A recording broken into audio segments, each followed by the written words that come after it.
Why can't you talk right? We are family. I don't know what I'm doing. Don't ask me what I'm doing. Hi guys, my name is Nikki, aka the Dragon Queen, and today I'm here with my empty Shelfie TBR. Now, if you've already watched our video, you know that our special announcement is that we have 7 challenges and 7 hosts this month. If you haven't watched our video, then you need to go check that out, and I will link it down below, so pause and go check that out. If you are back, I am assuming that you have watched our other video and know who all our hosts are.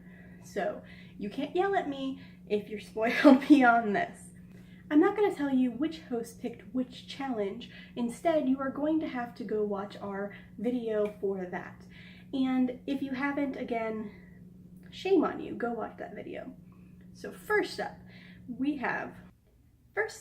I'm going to do a book with a spell or a curse, and for that book I'm going to do an indie book from a friend, and that is Curse of the Genre by Stephanie Barr. Now, I don't know much about this book. I have not read it yet. I did not read the blurb, but I have read some of her other works, and she is a fantastic author, so I am extremely excited to read this story and give her, a well-deserved indie author, a review.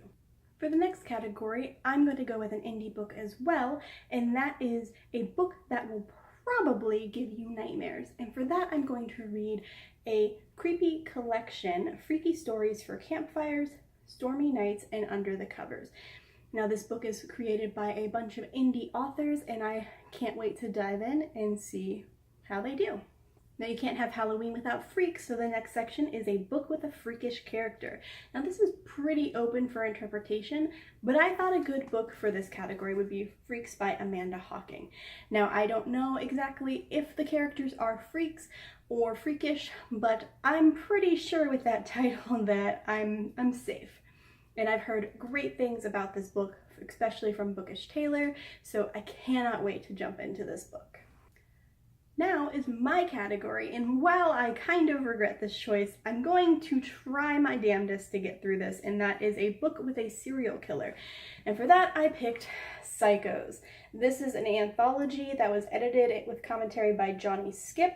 There are authors like Neil Gaiman, Lawrence Block, Ray Bradbury, Robert Bloch, and Thomas Harris, and more. It is a short story anthology collection, and honestly, the biggest thing about this book that's daunting is the size. And it's 600 pages, but you can see that's not a tiny book. There are some pictures in it, I think, but it's not a lot. Way to prove me wrong, book. Come on. There are some pictures in it, but it's just the beginning of the chapters. I've had this book on my shelf for quite a while. I honestly don't recall where I purchased it or why I have it. I'm assuming I purchased it off of a book depository at some point, and it was on sale, and honestly, I don't know. But it's been daunting me for way too long, so we're going to take the challenge, and what's perfect than taking on the scariest book on your shelf, possibly. Next is the stereotypical book with orange and black on the cover. You can't have Halloween without orange and black. Now, it's and or black, so I'm going to go with Sanctum by Madeline Rowe. Now, I've heard great things about this book by a friend, and it's book 2 of the Asylum series. Now, I have bought this because I did enjoy Asylum enough that I wanted to continue it, but not enough that I needed to read it immediately after, so I'm curious to see where it takes the story. What's one thing you can't have Halloween without? Masks, because everybody likes to wear a mask on Halloween and pretend to be somebody else. So the next one makes perfect sense, a book with a mask on it, or a book with the word mask in the title. And for that, you won't be surprised, is going to be Roseblood by A.G. Howard. Now, Roseblood is a Phantom of the Opera retelling, and I absolutely adore A.G. Howard, so I cannot wait to dive into this book and see if it's as good as I've heard, or if the kind of worried conversations I've had with some friends is also true. So I'm willing to give it a benefit of the doubt because I do love her writing style and I'm going to jump into this.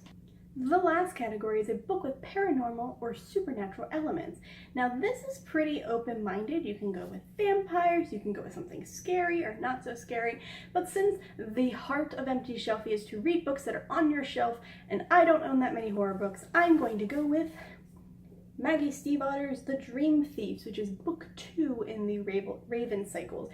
I absolutely loved book 1, so I cannot wait to jump into book 2. And I also have book 3, because I bought that also, but I haven't jumped into it. What is wrong with me? In total, I will try to read 7 books this month. And now, based off my August wrap-up, you might not think that's such a bad thing, because I've read 19 books in August. Here is the tiny little problem. I only read 3 paperback books in August. I listened to 16 audiobooks, and at least 3 of these are not audiobooks, possibly more. So, with that being said, I'm going to attempt to complete 2,700 pages this month in paperback. And while I know I'm capable of doing that, because it's only 100 pages per day, which isn't terrible, I haven't done that in a really long time. Most of my reading since like March has been audiobooks. So wish me luck. If you are participating, please let me know down below what challenges you are partaking in, what you are planning on reading, or link me to your TBR and I will watch it and provide my own comments. If you are reading any of these books this month, please let me know and I would love to buddy read them with you. And I do highly recommend anything by Stephanie Barr, so please check her out if you want to buddy read that book as well. Like it if you like it, subscribe if you want to, and this is the Dragon Queen signing off.